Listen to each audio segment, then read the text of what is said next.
இப்போ எல்லாம் பெரிய நடிகர்களோட திரைப்படங்கள் பிரம்மாண்டமா தயாரானாலும் வெளிவரதுல பல பிரச்சனைகளை சந்திக்க வேண்டியிருக்கு.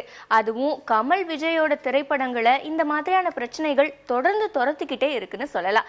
அந்த வகையில விஜய் நடிப்புல விரைவில் வெளிவர இருக்கும் புலி திரைப்படத்துக்கு எதிராகவும் ஒரு பிரச்சனை உருவாகி இருக்கு.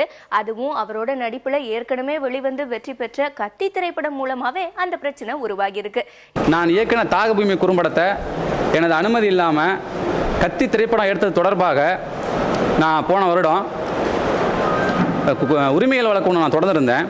அதனைத் தொடர்ந்து செப்டம்பர் 3 இந்த வருடம் குற்றவியல் வழக்கு ஒன்று தொடர்ந்திருந்தேன்.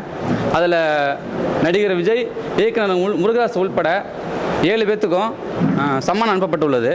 இதனைத் தொடர்ந்து இந்த மனுதாரர்கள் சம்பந்தப்பட்ட எந்த திரைப்படமும் வெளியிடுறதுக்கு சட்ட ரீதியாக தடை விதிக்கணும் அப்படின்னு சொல்லி நேற்று தஞ்சை மாவட்ட நீதிமன்றத்தில் எனது வழக்கறிஞர் மூலமாக நான் ஒரு மனு தாக்கல் செய்திருந்தேன்.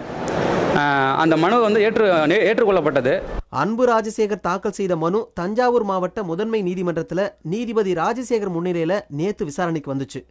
மனுவை விசாரித்த நீதிபதி வழக்கு தொடர்பாக நடிகர் விஜய்க்கும் இயக்குனர் AR முருகதாஸுக்கும் நோட்டீஸ் அனுப்ப உத்தரவிட்டு வழக்கை வரும் 28ஆம் தேதிக்கு ஒத்தி வச்சிருக்கிறாரு. ஆனால் ஒரு வருட காலமாக நான் இதுக்காக நீதி கேட்டு நான் போராடிட்டு இருக்கேன். ஒரு பெருத்த பொருளாதார இழப்பீடு ஏற்பட்டதுன்னு இல்லாமல் ஒரு வருட காலமாக இதுக்காக தொடர்ந்து போராடிட்டு இருக்கேன்.